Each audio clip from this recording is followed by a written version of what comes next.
Hi, everybody. So today I'm going to be talking about Russia's political system. Russia is a semi-presidential authoritarian state, which means that while there are both a president and a prime minister, the real power is concentrated in the presidency. So today we're going to look at how the government is structured, who the top leaders are, the main challenges to democracy, and possible reforms to improve accountability and trust. So, today I'm going to be talking about Russia's political system. So, Russia is a semi presidential authoritarian state where real power is actually concentrated in the presidency, like I said before. So, the government's actually structured into three branches, which is the executive, the legislative, and the judicial. So, the executive branch includes the president, the prime minister, and cabinet, and the executive runs the daily administration, manages the economy, oversees the military, and controls national security agencies.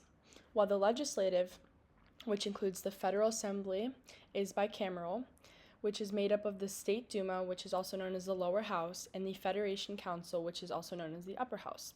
While elections occur, the legislature is dominated by the United Russia Party, so most laws support the president. And lastly, the judicial branch, which includes the Constitutional Court, Supreme Court, and lower courts. While courts exist, they are often influenced by political pressure and rarely oppose the presidential decisions. Even though these branches exist formally, the executive branch dominates, making Russia highly centralized. So now I'm going to be talking about one of Russia's most powerful leaders, which is Vladimir Putin, also known as the President of Russia. So Vladimir Putin was born on October 7th in 1952 in Leningrad, which is now known as St. Petersburg, Russia. He studied law at Leningrad State University, where he graduated in 1975.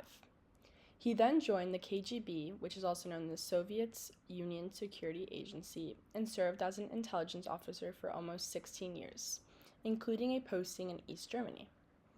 After the Soviet Union collapsed, Putin entered politics in St. Petersburg and then joined the federal government in Moscow. He quickly rose through the ranks and became prime minister in 1999 before assuming the presidency when former President Boris Yeltsin resigned. Under Putin's rule, Russia's experienced economic recovery in the 2000s, largely fueled by rising oil and gas prices. He implemented reforms to stabilize the ruble and reduce debt, which helped rebuild confidence in the Russian economy. Putin has focused on restoring Russia's international influence, including involvement in conflicts like Ukraine and Syria, and building alliances with countries like China. He often emphasizes national sovereignty and opposes Western influence in Russia's affairs. He has consolidated power by centralizing authority, controlling regional governors and dominating state media.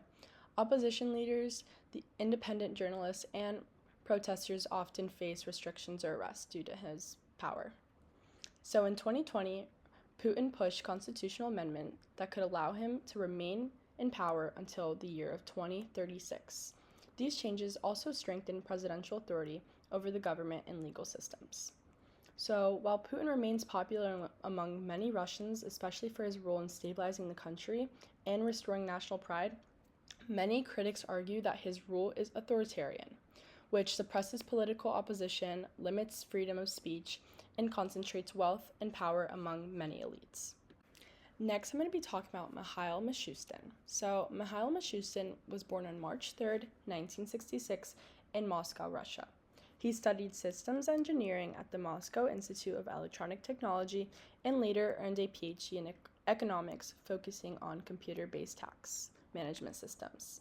His expertise in technology and finance laid the groundwork for his career in government administration. Mishustin joined the Federal Tax Service in 1998 and steadily rose through the ranks. In 2010, he became the head of the service, where he modernized Russia's tax collection system, implementing digital platforms to track business transactions and reduce corruption. These reforms improved efficiency, increased government revenue, and made the system more transparent. He was appointed prime minister in January of 2020, leading the government under President Putin's supervision. Mishustin is responsible for managing the economy, government ministries, and the federal budget. His reputation as a technocrat means he focuses on administration, economic reforms, and bureaucratic efficiency rather than politics. Under Mishustin, Russia has adopted digital tools for government services which reduce tax evasion and improved public access to financial information. He has also overseen measures to support business during economic sanctions and crises. While he holds a prominent title, his power is limited compared to President Putin's, and major policy decisions are ultimately controlled by the presidency. However, Mishustin is widely respected for his competence in modernizing government administration and maintaining economic stability.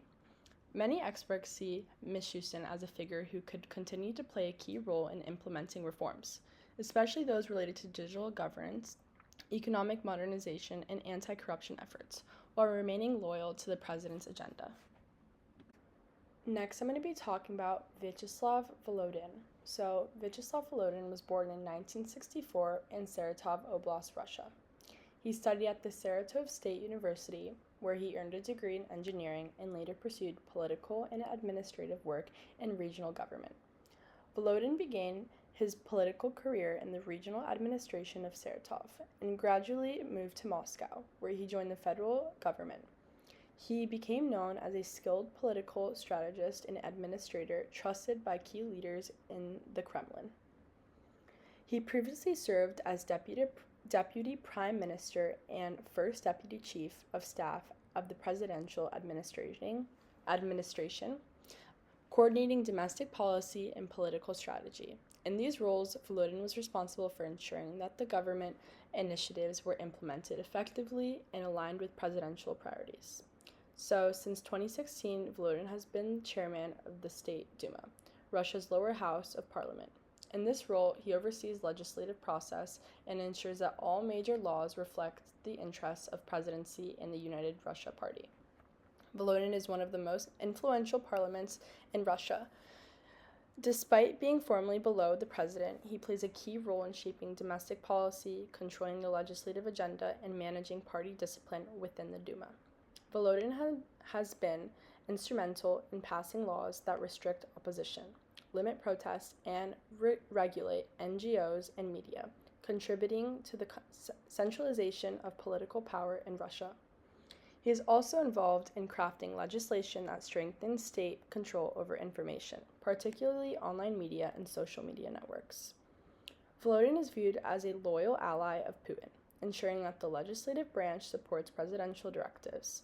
His leadership style is strategic and controlling, making him a key figure in maintaining the Kremlin's dominance over Russia's political system.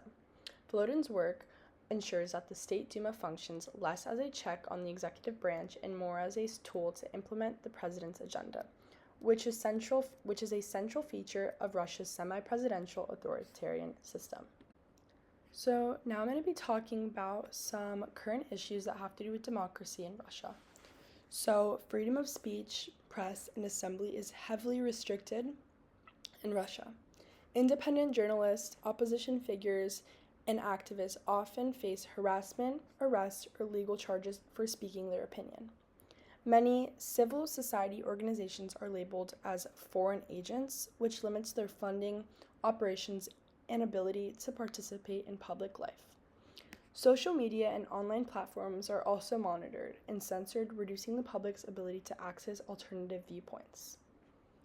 Opposition parties are heavily restricted or banned, and candidates critical of the government often face legal barriers or even disqualified from elections. The ruling United Russia Party dominates elections, often winning supermajorities in the State Duma, leaving little space for genuine political debate. Even when opposition candidates run, media access is limited, making it almost impossible to challenge pro-government candidates effectively. Next, elections are not fully free or fair. Reports of manipulated vote counts, ballot stuffing, and restrictions on observers are common. The judiciary and election commissions are closely aligned with the government, making it difficult to address irregularities. Many citizens feel that their votes do not have real impact, which reduces political participation and trust in the system. The judiciary and legislature rarely act independently of the executive. Courts often support the government rather than act as impartial arbiters. The Duma largely approves laws passed by the president and does not provide meaningful oversight. Because political freedoms are restricted and elections are manipulated, many citizens lack trust in the political system. The government's legitimacy relies on state-controlled media propaganda and administrative pressure rather than genuine popular support. These issues have led to many people being fearful or not engaging at all among them. So now I'm going to be talking about current issues that have to do with legitimacy in Russia. So in Russia, government accountability is very weak because of the corruption that has spread throughout the country. President Vladimir Putin holds so much power that there's a limited oversight to what he says, and many citizens often feel that their vote and voices don't truly matter. The government legitimacy is low, relying on manipulated elections and restricted freedoms rather than public support. So, like I said, corruption is widespread, and the oversight of officials is limited because the president holds such a large power over so many people. And many international observers, including the OSCE, frequently criticize Russian elections for lack of transparency. So, about reforms, my first proposal would be that Russia could establish an independent anti-corruption agency with authority to investigate and charge high-ranking officials without presidential interference at all. Officials would be legally required to disclose their income, assets, and conflicts of interest, and strict punishments would be applied if they failed to do so. This reform would reduce corruption, limit elite power, and restore public trust in government accountability. Agencies could follow models from countries like Singapore or Hong Kong, which are able to successfully limit elite corruption. So, my second proposal would be to reform the electoral systems. So, Russia's elections currently face a lot of criticism for being unfair and non-competitive. So, I think that reforms could allow smaller and opposing parties to gain fair representation, improving political competition. An independent electoral commission would oversee elections, and domestic and international observers could monitor voting and vote counting. And I think that these changes would improve government accountability, ensure fair competition, and increase citizens' trust within the political system of Russia. So, in conclusion, Russia is formally a semi-presidential state, but in practice, it operates as an authoritarian system dominated by the president and his allies. Its government faces major problems with democracy, accountability, and legitimacy, including restricted opposition, weak judicial independence, and a widespread of corruption. However, I think that reforms such as strengthening anti-corruption measures and making elections fair could improve governance, increase public trust, and create a more balanced political system. So, thank you for watching this overview of Russia's political system.